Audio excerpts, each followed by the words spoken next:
कि जब हमारे पास बॉडी को वर्टिकली अपवर्ड थ्रो किया जाता है तो इस केस में वेलोसिटी टाइम ग्राफ की स्लोप नेगेटिव क्यों होती है।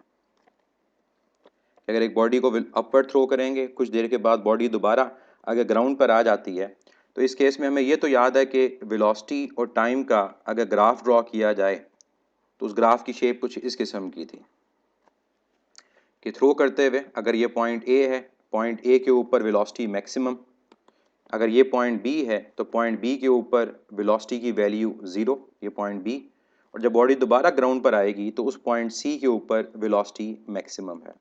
अब हमें पता है कि जब बॉडी को थ्रो किया वेलोसिटी की डायरेक्शन अपवर्ड है और जब बॉडी डाउनवर्ड आ रही है वेलोसिटी की डायरेक्शन डाउनवर्ड है। इस केस में अगर हम ओवरऑल एक्सेलेरेशन की बात करें तो ये basic motion under acceleration due to gravity है, ग्रेविटेशनल फोर्स के अंडर है। तो यहाँ पर अगर एक्सेलेरेशन ड्यू टू ग्रेविटी की बात करें तो उसकी डायरेक्शन थ्रू आउट डाउनवर्ड है। अगर बॉडी अपवर्ड जा रही है तब भी हमारे पास एक्सेलेरेशन ड्यू टू ग्रेविटी वो डाउनवर्ड है, और बॉडी जब डाउनवर्ड आ रही है तब भी एक्सेलेरेशन की जो डायरेक्शन है वो डाउनवर्ड है। हम जब रेफरेंस की बात करते हैं तो हम कहते हैं कि अगर हमारे पास एल्जेब्रिकली देखा जाए तो अपवर्ड अगर कोई चीज़ होगी तो उसको पॉजिटिव लिया जाएगा, और अगर कोई चीज़ डाउनवर्ड होगी तो उसको क्या लिया जाएगा, नेगेटिव। तो अपवर्ड हमारे पास पॉजिटिव और डाउनवर्ड नेगेटिव। ये रीज़न है कि जब बॉडी को हमने थ्रो किया तो वहाँ पर वेलोसिटी पॉजिटिव थी और जब डाउनवर्ड लिया वेलोसिटी नेगेटिव। तो ये यहाँ भी देख सकते हैं फ्रॉम ए टू बी हमारे पास वेलोसिटी क्या है, पॉजिटिव, और बी टू सी वेलोसिटी क्या है, नेगेटिव। लेकिन थ्रू आउट द मोशन हम अगर एक्सेलेरेशन को देखें तो एक्सेलेरेशन ऊपर जाते हुए भी क्या है, डाउनवर्ड है, और नीचे आते हुए भी डाउनवर्ड है। इसका मतलब एक्सेलेरेशन थ्रू आउट क्या है, डाउनवर्ड, और डाउनवर्ड के लिए साइन क्या यूज़ किया जाता है, नेगेटिव। तो एक रीज़न तो ये हम लेते हैं कि हमारे पास ओवरऑल मोशन में एक्सेलेरेशन की डायरेक्शन डाउनवर्ड है, इस वजह से यहाँ पर ग्राफ जो होगा वो नेगेटिव हाफ में होगा कि throughout a is equal to negative. जी, ये बात तो हमने एक तरह से की। अब इसको हम एक और तरह से अगर देखें स्लोप वाइज, कि अगर हम ग्राफ की स्लोप को देखें, क्योंकि हम जानते हैं कि हमारे पास वेलोसिटी टाइम ग्राफ की स्लोप को अगर कैलकुलेट किया जाए तो slope of velocity time graph is acceleration. अब स्लोप को फाइंड करना आपको पता है कि किस तरह से किया जाता है। अब स्लोप को फाइंड करने के लिए अगर मैं देखता हूं कि क्या ये स्लोप पॉजिटिव है या नेगेटिव है, तो मुझे ये देखना है कि जो लाइन है उस लाइन का angle with respect to positive axis क्या है, क्या वो फर्स्ट क्वाड्रेंट में है, सेकंड में है, थर्ड में है, फोर्थ में है। तो यहाँ अगर हम देखें तो शुरू में जो लाइन है उसका एंगल 90 डिग्री से ग्रेटर है, और ये कौन सा क्वाड्रेंट है, सेकंड, और सेकंड क्वाड्रेंट के अंदर tan क्या होता है, नेगेटिव। इसका मतलब ये स्लोप क्या है, नेगेटिव। अगर स्लोप नेगेटिव, इस वजह से फ्रॉम ए टू बी, अगर ये पॉइंट ए है और ये पॉइंट बी है, इस ए टू बी के दौरान स्लोप नेगेटिव, तो एक्सेलेरेशन भी क्या होगी, वो नेगेटिव होगी। इसी तरह अगर मैं बी से ऑनवर्ड सी तक जाता हूँ तो यहाँ पर भी अगर मैं पॉजिटिव एक्स एक्सिस से इसका एंगल देखूँ तो ये फोर्थ क्वाड्रेंट में आ रहा है, और यहाँ पर भी एंगल 90 डिग्री से क्या है, ग्रेटर है। इसका मतलब यहाँ पर भी स्लोप क्या है, नेगेटिव, स्लोप क्या है, एक्सेलेरेशन।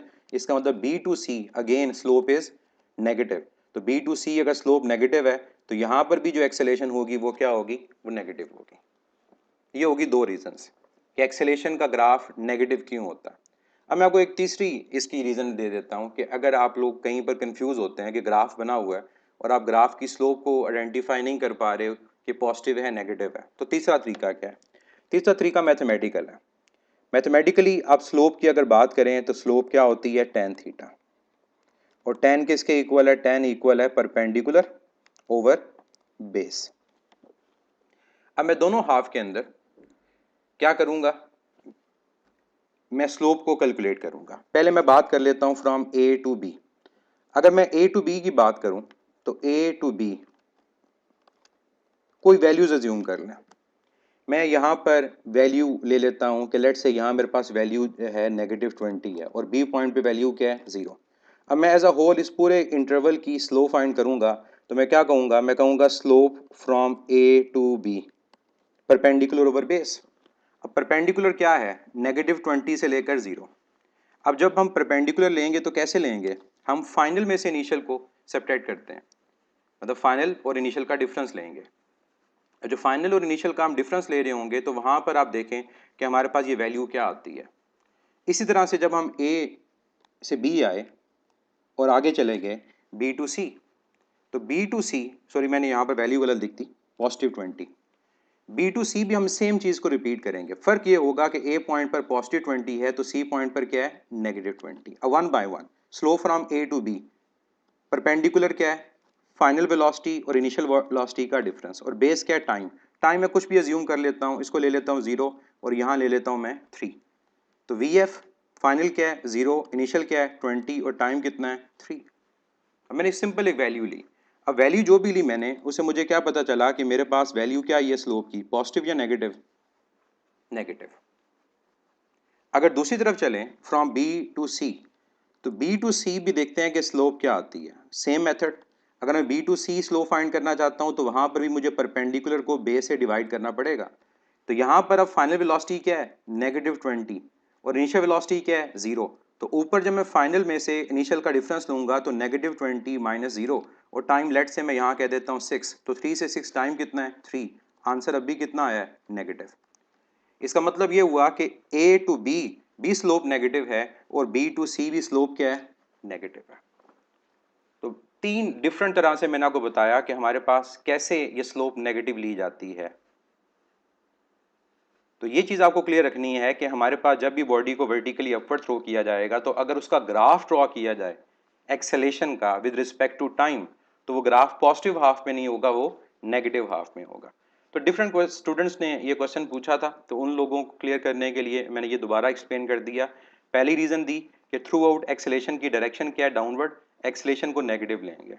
दूसरी रीज़न, ग्राफ की स्लोप अगर फाइंड करें, एंगल 90 से ग्रेटर है, या तो ये सेकंड क्वाड्रेंट है या फोर्थ क्वाड्रेंट है, और इन दोनों क्वाड्रेंट्स में स्लोप नेगेटिव, एक्सेलेरेशन नेगेटिव। और तीसरी रीजन मैंने आपको दी वैल्यू वाइज, कि अगर आप वैल्यू लेकर सॉल्व करते हैं तो वैल्यू से भी आप देखोगे कि हमारे पास ए टू बी भी स्लोप नेगेटिव आएगी और उससे ऑनवर्ड बी टू सी भी स्लोप क्या आएगी, नेगेटिव आएगी।